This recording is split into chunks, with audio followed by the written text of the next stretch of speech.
Hey, I'm Tyler. And I'm Katie, a hard-boiled detective. Simultaneously the detective and... Do they say chick? What do they say? I don't know, filly, a babe. Simultaneously the detective and the babe with the gams. Now, underneath that, you're going to have to put like a little trumpet solo. Here we go. And maybe some ambient rain. Here's some editing. Peek behind the curtain. Are you in your long johns? Hey, don't talk about... Speaking of behind the curtain, yes, Kate, I am in my long johns. Woo! It's like 20 degrees out. I'm simultaneously Jessica Rabbit and Roger Rabbit. I was going to say the podcast where nobody can understand why this babe would want to be with this cartoon character. You know what? I don't know why you, the babe, would want to be with me, the cartoon character. Ha, ha, ha. Kate, have you ever seen... You laughing because I dropped my phone. Yeah. It just slithered right out of my hand. Woo! Slithered right down your long johns. Have you ever seen the 1988 film? 1988 masterpiece.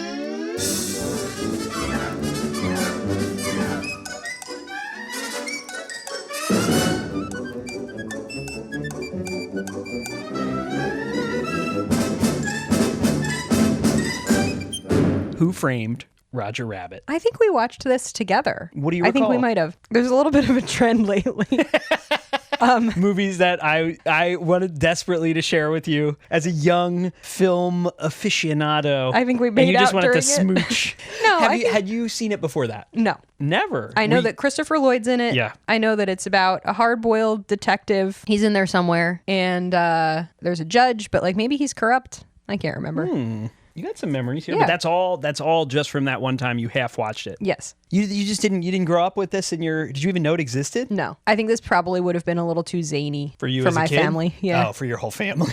No one could handle it, the No. kids, the adults. It's 100% unique film. I don't know how often you could say that. This movie is really an entity unto itself. There's nothing like it. Agreed. Well, Kate, the movie is based on a 1981 novel. How would you describe the cover? You got a hard-boiled detective. You can tell that he's hard-boiled because he's smoking and he has a fedora and a trench coat. Mm-hmm. And then a little bunny. That's it. Well, the book is called Who Censored Roger Rabbit? It was written by Gary K. Wolfe in 1981, and it's about a film noir-style private detective named Eddie Valiant, who's hired by Roger Rabbit, in this version, a comic strip character. Ooh. It's more about like newspaper comic strips than animated cartoons. In preparation for this, I read this book, and it was very compelling. There were many problematic aspects of the book, but a lot of it was very funny, very unique. I mean, literally, it's this weird world, just like in the movie, where there's humans and there's toons. And the author could have certainly made some actual better salient points about segregation and all this stuff, because he's circling around this. Toons are second-class citizens, all this stuff. But he's not interested in all that. He's just trying to make this weird parody of film noir while also just making this super strange world with the cartoons and the humans. I enjoyed it. I enjoyed it. It's got some problems, but I really had fun reading it this week. I zipped right through it because it was very compelling. So anyway, as soon as this book came out, because it's such a unique concept, Disney immediately bought the movie rights, envisioning it as a combination of live action and animation, which makes perfect sense for this world that the author created. And like Disney's no stranger to this. They've done this many times. How many of these have you seen? Pete's Dragon. Yeah, I saw that. As a kid? Yeah. Bed Knobs and Broomsticks. I think I saw that once. Mary Poppins. Saw it many times, wore out the tape. So Disney's been doing this for many years. As soon as it became possible, even to go really far back, Walt Disney did this in the 20s with he had these Alice in Wonderland comedies that he used to make. This is something Disney as a company has been doing forever, and it's a perfect fit, obviously. It's what this world is supposed to be. There's cartoons, there's people. They hire a writing duo to write the screenplay, Jeffrey Price and Peter S. Seaman, to write the screenplay. And as the movie's getting developed throughout the 1980s, Steven Spielberg's company, Amblin, is brought on to co-produce the movie with Disney because it's going to be a very big undertaking. Yeah, it's a big production. Yeah. Lots to animate, lots to shoot, lots of film, a lot of special effects, pyrotechnics, Jessica Rabbit's breasts. It is going to be like, and they all know this working on it, like pretty much one of the most complicated movies ever made, like to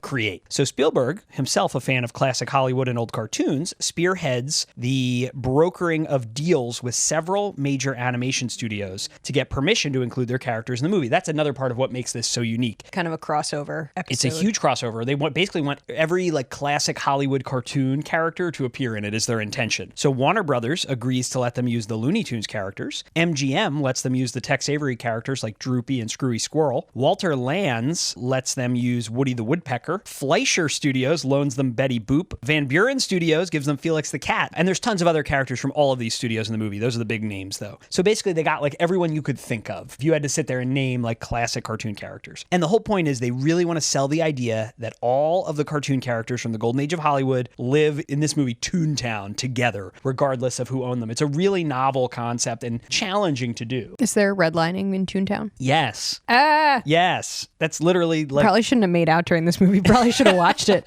It's literally the point. And it's been a while. That's probably the last time I saw this movie, which we're talking 15 plus years ago. Maybe 17. I know, right? Since we thought it was our 15th anniversary of our first date. Yeah, and then we both realized it wasn't 15, it was 17. It was 17. That was a joint memory lapse. Sort of like when I gaslit you for like 3 months during COVID into thinking you were the wrong age. Yep. I was looking for stuff to do. There was a time during COVID where Katie convinced me that I was already 28, but I was really 27. And then when I turned 28, it like really messed with my mind during a time where time was already feeling weird because of the pandemic. Anyway, I was saying earlier, the book does not do a great job of making any sort of point about the redlining and the segregation and the racism and classism. I'm hoping the movie does a little better, but we'll see. Warner Brothers, though, in particular, was very specific in their conditions. So there's a scene where Daffy Duck and Donald Duck are doing like dueling pianos, and Warner Brothers was like, you can have Daffy Duck, but he has to be as good at playing piano as Donald Duck. Like, it's very petty, but it's like Warner Brothers is like, Disney's making this movie. We know they're going to make our characters be worse. We can't make a fool of Daffy Duck.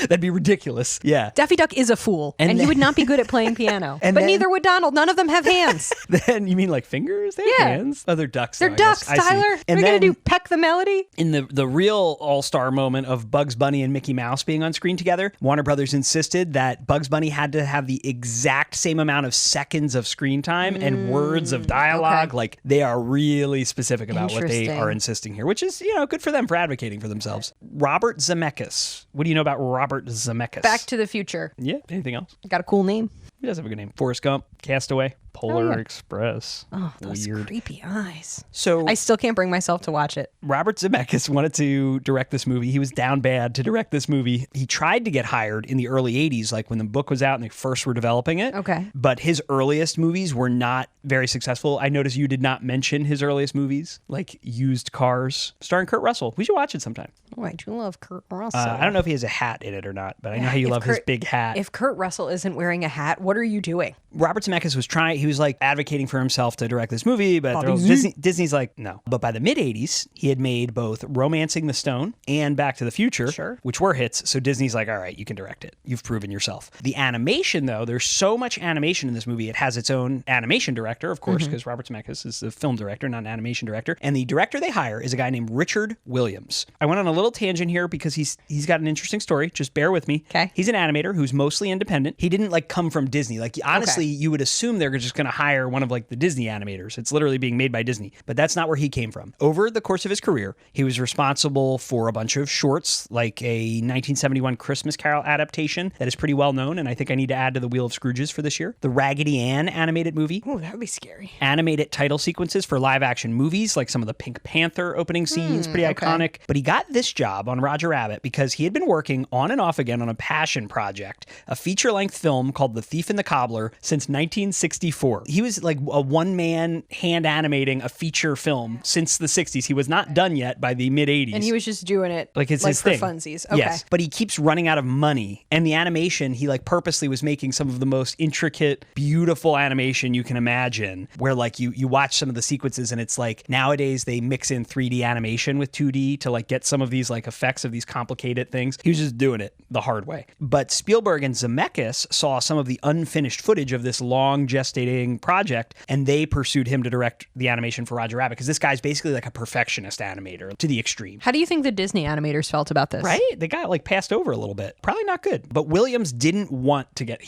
this job. He's like, no, like I want to keep making The Thief and the Cobbler. He's like, I have to finish The Thief and the Cobbler. I kind of love that. Well, what Spielberg said was, how about I'm Steven Spielberg. I have tons of sway and I'm like the most powerful director in Hollywood. I will help you get the rest of your Thief and the Cobbler Cobbler produced if you do this first. And Williams agreed, but as far as I can tell, Spielberg did not end up holding up his end of the deal. Steven. I don't know if there's more to that story, but Spielberg was not involved with the movie getting finished. How could you? But that was rude, Steven. Even without Spielberg wheeling a deal, and the success of Roger Rabbit allowed Williams to get a deal with Warner Brothers to fund and distribute the film. But, a little still on the sidebar here, he was still taking way too long, and eventually Warner Brothers, the deal that he struck, it made it so they were able to take over the production, and they finished it without following his intended vision, which kind of sucks. That's not good. Plus, it's based on the Arabian Nights tales, and unfortunately, Disney kind of scooped him on that by making Aladdin. But, they didn't purposely do it, I think. He'd been working on it since 1964, and he wasn't done by the time Aladdin came out. Anyway, it's kind of a disaster. So there is a version of that movie you can watch, but it's not his 100% intention the way it came out. Okay, back to Roger Rabbit. Bob Hoskins plays Eddie Valiant. I know about Bob. Here are some of the Mario. He is Mario. He's Smee. Oh, he's in so Hook. cute. Here are some of the other people they approached first. These are all great picks. Okay. Harrison Ford. Sure. That would have been a good pick. Look at him on the cover of the book. Yeah, I could see it. Hard-boiled detective, trench coat. Here's what we end up with. Even doesn't the tone of this poster just have a whole different vibe? Than that book cover is kind of scary. Yeah. Here's Roger Rabbit. This could have been a very different movie. Kissing Bob Eddie Hoskins. Valiant. Right. Okay, so wait. Harrison Ford. Sorry, I lost my notes. And there's a lot. Because you saw Jessica Rabbit and you freaked out. Chevy Chase. It would work. I don't like that Chevy Chase. Yeah. Bill Murray. I could see it. Eddie Murphy. No, that I could see. That would be cool. Robin Williams. Fun. Love. Different, all different types of guys. Yeah, absolutely. Robert Redford. Golden Retriever. Jack Nicholson. Interesting. Some of them were offered it and turned it down. Some of them were considered, but it was never offered. Do you think that Harrison Ford was scared that he was going to have to be near a cartoon? I don't think he was just grumpy. I don't think you get the vibe that he does not like being in special effects heavy movies. This movie is such a technical. Yeah. It's not just, first of all, it's a parody, so you don't take it seriously if that factors into your decision. And then it's you have to act with a tennis ball, Yes. And the closest he ever got to that was poor Carrie Fisher when she was all coked up. A tennis ball and a stick. Oh, no. They just put Carrie Fisher in a spot. They were just stand there, Carrie.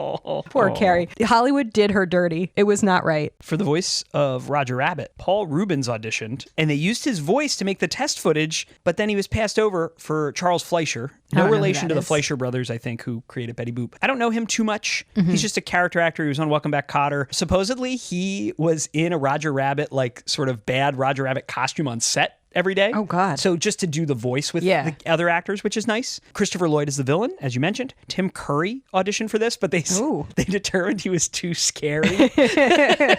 However, it's funny because I didn't have this experience, but lots of people say that Christopher Lloyd's version of this gave them nightmares as children. Oh, okay. He is held up as one of the traumatizing, figures, 80s movie characters that are allegedly for children. Roger Rabbit's design is intended to be a mix. You can start to look for it of many different golden era cartoon characters' designs. He has parts of Goofy, parts of all the rabbit characters, but Bugs Bunny. They were cribbing from everybody to kind of make the ultimate golden era cartoon character. Filming, as we mentioned, was super complicated because they're always thinking about how the animation would fit in. The animation itself in this movie, what makes this movie, I think, so special to everyone who grew up with it, is it's a swan song to classic cell animation techniques. CGI is right around the corner. Even The Little Mermaid came out a year after this, and they're doing more computer stuff. You're starting to see computer generated stuff. So this is it. This is, if you wanted to enjoy typical hand-drawn cell animation, this is the last time you're going to do it. Yeah, it's the last hurrah. It's really the last time a movie was made this way with this level of old school cell animation. It premiered on June 22nd, 1988 and was a huge hit, which is good because it was a really big gamble. This is such an oddball idea. They also produced some Roger Rabbit animated shorts and played them before some Disney live action movies that came out in the wake of this. I think Honey, I Shrunk the Kids has one. I don't think I've ever seen that.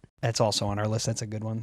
I was scared of that. We'll talk about it. Of course you were. I was scared of this too. You were a scared little guy. They tried to make a sequel right away because this was such a hit, but it just never coalesced. For whatever reason, it never came together. I have a question. What were you scared about in this movie? Jessica Rabbit, her raw sexuality. Were you? Yes. I wasn't scared. I don't know if I was scared, but Maybe I was intimidated. I was definitely confused about what the heck was going on. So you weren't scared of Christopher Lloyd. No, I don't remember. I'm going to be honest with you. I don't know if I made it all the way through this movie as a kid. Is it because you ran away when Jessica Rabbit was away, on but screen? it definitely was like, am I supposed to be watching this? Do you know what I mean? Like, I think we're going to feel that way now. Amazing.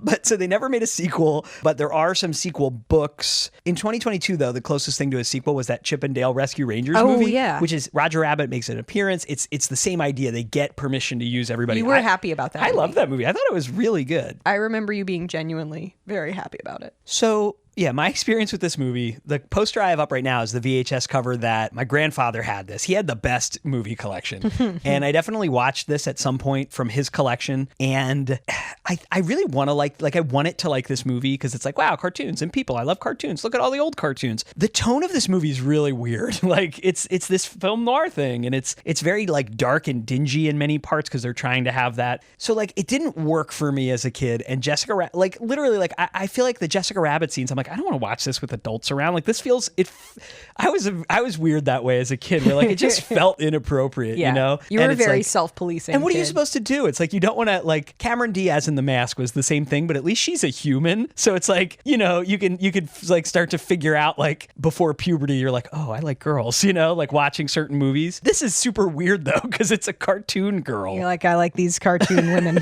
You know what I mean? So I had very strange feelings about this. Yeah, it was like I found it a little too sexy and a little too scary, and there's just a lot going on. So I could never get into it. Is this in your notes? Yes, too sexy, too scary. And there's too much hard-boiled film noir for my child sensibilities. Like you don't get that it's a parody. So anyway, I've always wanted to get into this movie, and then when I tried to get into it later, you just wanted to smooch, and me with my one eye open like, is that Jessica Rabbit? So anyway, I have a feeling that I'm going to really enjoy kicking back and watching this. Like I've never watched it really as an adult. The last time I watched it, I was a teenager. A long time ago. Could have been 17 years ago, Kate. We're getting old. Wow, wow, wow. That's the sound that I think Roger Rabbit makes. Pretty close. Wow. Pretty close. Yahoo. You've got the wrong idea about me, Mr. Valiant. I'm a pawn in this, just like Roger. Can you help me find him? Just name your price, and I'll pay it. Yeah, I bet you would. You gotta have the rabbit to make the scam work. No, I love my husband. You've got me all wrong. You don't know how hard it is being a woman looking the way I do. Yeah, well, you don't know how hard it is being a man looking at a woman looking the way you do. I'm not bad. I'm just drawn that way. Is Christopher Lloyd still alive? Yes. The tone of this is so fun. We got a classic, like, noir walk-in bass line. I just don't think I was old enough to appreciate this as a kid. You know what I mean? Mm-hmm. See, this is like the saxophone riff that I want you to play underneath my dialogue. Yeah, all right. Well. Whoa. Now this I can get into. Oh, God. Your classic cartoon opening. It is a pitch perfect love letter to this era. Look at the animation. It's crazy how good it looks. I can't believe they passed Pee-wee over for this. This is a good voice, though. It's a good voice, but I can't believe that Paul Rubens didn't get to do this. No. Yeah, all the early test footage when they were figuring it out was him. How badly do you want a linoleum checkered floor? Oh, it'll look pretty good if we ever redo the kitchen. When I play The Sims, I always would give them that floor. Sure. This is how it feels to babysit sometimes. Baby Herman, like, about to light himself on fire. It's funny because it's like a parody and send-up of this era, but also, like, this would happen in a cartoon in the 30s. Sure, like a baby almost dying. Oh, my God. It's really insane. It's like, again, as a kid, I did not understand how funny it is. The baby's, like, just in so much peril. Yeah, there's a lot of peril for this baby. It worries me. Well, this isn't like Rugrats, though, where it's like, Rugrats is intended for kids. Like, I think my thesis here is that this movie's not really for kids. No. Jesus Christ. Roger Rabbit's in the electrical sockets. This is very overstimulating. It's supposed to be, though. I know. They're having their cake and eating it. Oh, absolutely. The baby's climbing on some teetering boxes of deadly mouse poison, which is hilarious. I kind of feel like this is almost the most perfect movie for the two of us to watch together. You think? Because, like, I'm enjoying it unironically, all this cartoon mayhem, and you get to enjoy it because it knows that it's the knives. It knows that it's it's self-aware. You know? I'm genuinely guffawing here. And this is just the opening cartoon. Oh my God. You don't like Baby Herman? Oh my God. Baby Herman is just an old man. Yeah. It also implies that like Roger Rabbit is like an evil stunt, like not evil, but like an extreme stunt actor, right? Yeah, he's taking a beating every time. I mean, he's made of elastic. He's a cartoon, but that's the problem. Is he just like a second class citizen, yes. right? Oh no. Oh my God, the feet. The legs. This is just, it's so creative. It's crazy. This, like what would it be like on the set of a cartoon if this could somehow happen? You're having a great time. It's unreal. Bob Hoskins. We could have had a whole buffet of masculinity. You know, Bob Hoskins is good for this. He's role. great. He does a good job. His head is the same size as his neck. It's just a different, like, all those different actors are a slightly different version of this character. Yes. Like, this is a guy he's been doing it too long, you know, like. Yeah, I feel like Roger Rabbit has CTE, Aww. you know? Look how cute Dumbo is with his little legs. You underestimate how cute Dumbo is, you know? Yeah, I don't really think about it very often, but yeah, there's no denying it. Cutie pie. Why can't these tunes and people just live in harmony? It's just insane that every background character you see is like a real. Yes. They didn't invent them. This is your dream life. Yeah, I would love to hang out here. You see these kids smoking? Yeah. Oh, if you love public transit, you're going to love this movie, Kate. Hell yeah. I do love public transit. Yeah, beautiful red car. It's a very nice looking cable car, actually. It really is. I'm sure there's lots of kids out there who could get this movie. I think I was just a little too dumb for it. I don't think it was that you were dumb. It's just there's a lot of references that like you have to be just like kind of a little older to get, I think, right? Like you have to understand like what is a film noir, right? Because like this is, in addition to being animated, it's also a genre parody. You need to understand like what is a film noir. You have not been previously exposed to film noir. You have to be like, okay, I understand the conventions, like how it works, who the main players are, right? You also have to understand like the movie studio culture of the contract Yeah. players idea. Yeah. You have to understand public transit. You have to understand how like private equity wrecks everything. Yeah. You have to understand like the crushing weight of a situationship between Eddie and Dolores. There's a lot that you have to understand here. And as a child, maybe you can't. You have to understand that Eddie's completely oblivious to the fact that Dolores is 100% in love with him and is lamenting this fact every day because she's lending him money due to their romantic entanglements. I think every second of this that didn't have a cartoon character in it, I was just like withering. And then when I finally do get a cartoon character, it's Jessica Rabbit. And I don't know what to do. I don't know how to handle it. You don't know where to put those feelings. Which bucket does that go in? Fear, turned on, desire, scare. Por qué no los tres? Eddie V, pretty prejudiced against tunes because a tune killed his brother, and he's painting with a pretty broad brush. All right, so here we are at the Tune Review Speakeasy, only humans allowed. This is really f***ed up, man. It's also like Tune saying the word ass. Yes, you know? this gorilla at the door called Eddie a wise ass. It's crazy that Disney made this. Right? What is this rated? PG? I think it's a G. It's definitely G.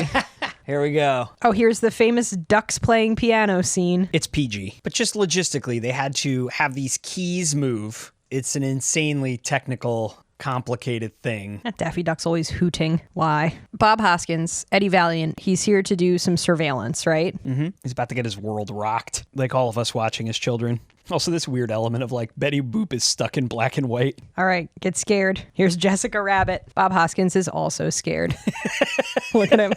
Bob Hoskins is looking at a tennis ball on a stick right now. Ow, gang. Are you still scared? No. Are you sure? It's such a fun trope that she is married to Roger Rabbit. I mean, make him laugh, make him breakfast. I do worry about Jessica Rabbit's back, you know? Like, I worry about her spinal health. You know, I think she's a cartoon. Hopefully it doesn't happen. Did they just have a tennis ball on a stick, or did they have like a person that they should react to? I think they might have had 2 tennis balls on a stick. Oh for my this God. one. And this is PG. Like, this is not appropriate for a child to be watching. No, Bob Hoskins is unwell. And I'm not talking about Eddie Valiant. I'm talking about Bob Hoskins. Bob Hoskins never recovered from this. He was in therapy for many years. Yeah, between this and The Mask, I really thought I'd spend more time as a grown man at some sort of club. Nightclub. It's not Jessica Rabbit's fault that all these men are after her. She has a limited number of ways that she can probably earn money. And honestly, is Roger Rabbit, like, is he making enough money that they could support themselves? Probably not. Right? And he's also a cartoon, which means they're probably paying him cents on the dollar for they work every... for peanuts. Yeah. So Jessica Rabbit has to supplement their income. Hopefully she enjoys it a little bit, you know? But I don't think it's Jessica Rabbit's fault that all these men are obsessed with her. I want to remind you, this is PG. This is what you were here for. This is what I wanted. Roger Rabbit taking a shot of some sort of liquor and turning into a steam whistle. Mm-hmm. But again, it's like alcohol, consumption, infidelity. There's a lot going on in There's this a lot movie. to contend with.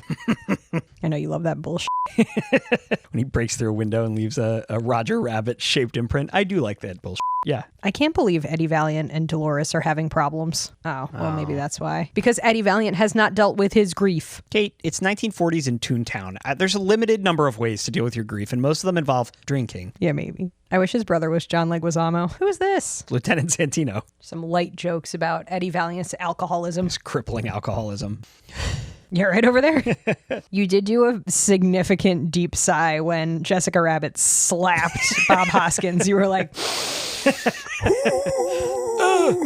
Okay, so here's Christopher Lloyd, chin cleft that you could live in, Judge Doom. Why is this judge at the investigation? What's he up to? I don't know what criminal justice is like in this world, but I don't know what not criminal good. justice is like in our world. Excellent point. Wow, the makeup on Christopher Lloyd to give him that jawline is really intense. Contoured like crazy. You also have to understand election rigging. Oh, and here's our first extrajudicial murder. You have to understand extrajudicial murder. Like, what did this shoe do? So Christopher Lloyd is dipping this animated shoe into acetone and benzene. He literally just murdered it. Everybody just watched it. All right, this is very compelling. Sometimes we break movies into like a couple viewings. I don't want to. Yeah, the book was the same way. Like, I couldn't stop reading it. Yeah, you were obsessed. Bob Hoskins, Eddie Valiant, just took a massive swallow of scotch. It was like...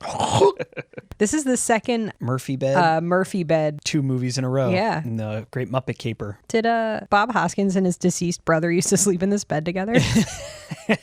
And Dolores. Bob Hoskins is doing some real good acting opposite the tennis ball on a stick, right? That he's now handcuffed to. It's implied that there's a lot of extrajudicial murder happening. Or just like in Toontown. Kangaroo Court. Like, Yeah. the scene's always pointed to as like they're really showing off because they're having him hit that lamp with his head. So the lighting, because they have to animate that lighting Yeah. on Roger Rabbit. Like, it's Yeah. nuts. It's insanity. That is really intense. Like, they're going out of their way here. The cliff notes of this movie are they didn't have to go that hard, but they did. And breasts.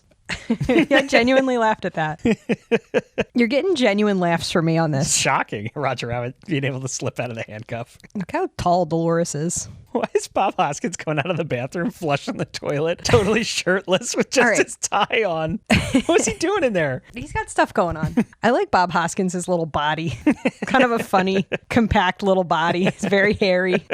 See, it is not Jessica Rabbit's fault. She's just drawn that way. See, Jessica Rabbit, she loves Roger. Dolores, you can't be mad at this. I just like how bad Roger Rabbit is at hiding. He can't not entertain, though, right? It's his purpose in life, he said. It's to his make people laugh. It's his whole thing. He cannot hide. Here's Judge Doom. He kind of looks like the Nazi in Raiders of the Lost Ark, right? Yeah, similar vibe. His ascension from like funny guy on Taxi to stuff like this, I think is pretty interesting. All right, so they're going to execute Roger Rabbit right here Right in the bar, here. and no one's doing anything. Earlier, Judge Doom said, I'm going to find him, try him, find him guilty, and then execute him. Nope. And now he has just located him and is going to put him right in the barrel. Bob Hoskins is out here absolutely slugging these weasels. The bar brawl. So here's like an ill-tempered cab, but the car is alive. A lot of gunplay, In all these movies. right? So here's Bob Hoskins delving deep into his trauma. Tale as old as time. The rich just trying to get f***ing richer. It's never enough. It's never enough. Bob Hoskins just did a little role that I think took a year off his life. He did like an evasive little role, but you can tell he was like, oh, and it didn't look like a double. How do you double Bob Hoskins? You know? can't. You can't. You simply cannot. Jessica, what you up to, girl? The PG rating is just funny. We just watched a man get shot Shot to death. on screen, Jessica Rabbit's body alone is PG-13. minimum. I'm not kidding. I'm not a prude. Oh no. He has to go into Toontown. Can he do it? He has to face It's trauma. his trauma. He has to accept that his brother has died. Can he go through the tunnel? I love that Bob Hoskins is playing this as serious as a heart attack. Yes. I was just thinking, he's doing such a good job. Like, he understood the assignment. Because I'm going to be honest with you, I don't think Harrison Ford could do this. No, I don't think so. He would look hot as hell, but Yeah, I love Harrison Ford, but I don't think this is it for him. I've never seen him do something like this. Okay. Didn't need that. didn't need the Native American war cry. It's much less than the book's Yes. stuff. There's worse, much worse in the book. See, like as a kid, all I wanted was them to go to Toontown. And I mean, what moment is it in the movie? We're an hour and 10 9 minutes in. Yeah, before we finally get to see it. You would love to be here. This would be a bit much for me. What, are you saying it's a little overstimulating to be in Yes. Toontown? Why are all those little tiny Mickeys running around? You've been busy. Yeah, he's fathered a lot of children, obviously. This is your dream world, and this is my nightmare world. Everything's alive. Every movement is Kramer-like. It's very extreme. This whole sequence, the best I've seen in a long time. These two, bitter rivals, heated rivalry between Mickey Mouse and Bugs Bunny. Poster for Porky Pig selling sausage also. Good for Jessica Rabbit, you know? She does seem pretty devoted to Roger. If Jessica Rabbit could just live her life without being sexually harassed, what do you think it would be like for her? You know? Even the car. Yeah. Hubba. So for Benny the Cab, it's like his feet are melting off of his body. Horrible. I was initially mad that this weasel was going to sexually assault Jessica Rabbit while searching her, and then a bear trap snapped shut on his hands from her breasts, which was choice. With a pretty phenomenal joke. Nice booby trap. Kate, there's a car driving a car. Car driving a car. Yet again, the f***ing rich and powerful. It's all a financial property scheme. He's going to genocide Toontown. Yeah, it's really bad. What do these weasels think Judge Doom is going to do to them after they weasels, help him? They think that there's no possible way that their guy, who they have helped dip other tunes, wipe other tunes off the face of the planet. There's no way that their guy would do that to them, right? Huh. So we know something's going on with Christopher Lloyd's glasses here. Do you think he's got red eyes under there? Uh-oh. Like Teddy's murderer? Uh-oh. Bob Hoskins realized that the only way to save Roger Rabbit is to get these tunes laughing, and he's going to do it for his friends. I think that might have been a stunt That was double, a stunt the little double. backflip. But the roll almost killed him. Bob Hoskins realized he has to save his friend. He's got to be a little silly, a little goofy. This could be you. I think if you had to make people laugh to save your friend's life, you could do it. Think I could do it? Yeah. Oh my God, look, they died. Just straight up dying. They laughed too much and then they died. Oh my God. So these weasels all laughed too hard that their little ghosts came out of their bodies. Is it ethical to dip these guys? To dip the weasels? Yeah. I think it might be. Yeah, I mean, they're ready to dip every single part of Toontown, every tune. I think it might be. Christopher Lloyd, what do they call Zip that? lining. Zip lining. Zip lining over. I love this. It's funny because usually I'm like, ugh, they're using playground rules again. But this whole thing is playground rules, I guess. It's appropriate here. Right. We got a big magnet, big cartoon magnet. The stakes are really high here. I feel like it's not a kid's movie, I guess, but for a movie that lots of kids watched, the deaths that our characters almost suffer are really pretty gruesome. Yeah. Like, yeah, Eddie Valiant's going to get run over by a steamroller. Roger and Jessica are going to get, like, if they got blasted by that hose, it would, like, cut them in half. Like, essentially, it would just unmake them, right? Like, yeah, but it's such a sharp spray, you know, they won't even just melt. Like, it would blast their legs off first, you know? Even Judge Doom, who deserves it. Oh, my God. Here he goes. Christopher Lloyd is literally getting steamrolled. And you get to watch it. Like, look, there he goes. He's going underneath, fully steamrolled. Oh my God.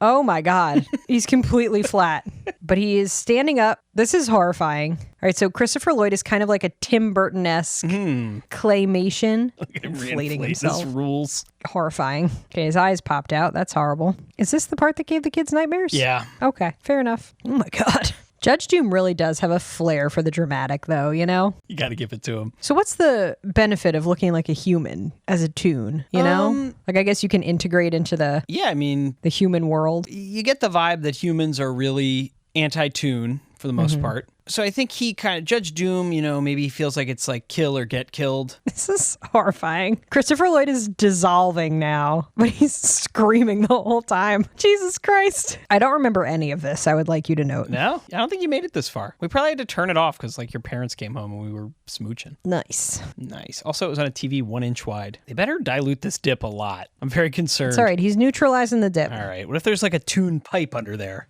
Also, I feel like one man, even a toon sympathizer like Acme, shouldn't be able to own a town. Right. Seems wrong. Agreed. Just the horrifying liquefied remains of Judge Doom. Thank God this billionaire has willed the town to some underprivileged citizens. What kind of sick joke is it that Acme used his disappearing, reappearing ink just to let everyone sweat it out for a while after his death? Had to do it, you know? Loves a good gag. Even in death. I think Harrison Ford would have tried to fight these tunes every day. He'd be like, hey, is one of them near me? Hey, I can't see them, but I know that they're in here. And I'm glad it's not like Chevy Chase or even Robin Williams, who I love. You need someone deadly serious. Oh, wow. He gave his little friend a kiss. Aw. Little kiss. They have a gentle male friendship. Your favorite. You crazy rabbit. I went out there risking my neck for you. What are you doing? Singing and dancing. But I'm a tune. Tunes are supposed to make people laugh. Sit down! You don't understand. Those people needed to laugh. Yeah, when they done laughing, they'll call the cops. That guy Angelo would rat on you for a nickel. Not Angelo. He'd never turn me in. Why? Because you made him laugh. That's right. A laugh can be a very powerful thing. Why, sometimes in life, it's the only weapon we have. Laughter is the most Well, what do you think? What do I think? Yeah. Oh, I loved it. You had a great time? What about you? I had a great time. Better than you expected? Yeah, better than I expected. Better than it had any right to be. Totally fun. I don't know if I have like any notes. I didn't like when that bullet was Native American. They made so many good decisions adapting because there were way more things like that in the book. Yeah. And you know what? I'm going to spoil the book a little for you. In the book, Jessica Rabbit didn't really love Roger Rabbit like this. Damn. What a wise change That they would have made. broken my heart. Yeah. I would have been so sad. Yeah. Are you ever going to read it? Probably not. All no. right, I'm spoil. If anybody else doesn't want spoilers for the book, it's a completely different plot, and a big part of it is that there's a genie and a magic lamp, and Roger doesn't realize it, but he's been accidentally summoning it and wishing upon it, and he wished that Jessica Rabbit would love him, and she was under a spell, like a time-locked spell for a year, so she didn't even understand why, and then when it ended, she was like, did not love him. Oh man, it's really sad. That's really a bummer. Yeah. So every change in this is Good change. excellent. Yeah, Seriously, agree. Because the book was fun. It had Yeah. a lot of problems, but it was fun. But this was way more fun. All right. Anything else? No. Wow. Great. No notes. Wow. Very limited notes. Loved it. Had a great time. So much more fun than it had any right to be. All right. I'm impressed. All right. So Salima, Great job, Salima. Salima, if anyone didn't listen last week, Salima recommended all these noir-ish things for Noir Brewery. Noir Brewery. So we're halfway through. We'll keep going next week, but maybe we should have saved that for the end. I know. That was fun. That was a high note. Good job, Salima. That was really fun. Big news! McDonald's supersize cups now feature the stars of Who Framed Roger Rabbit. I'm a tune. Now at McDonald's, for a limited engagement, appearing on 3 different supersized Coca-Cola cups, the stars of the new movie, Who Framed Roger Rabbit. Good time, great taste. Supersize makes it my place. The good time, great taste of McDonald's. Big fun.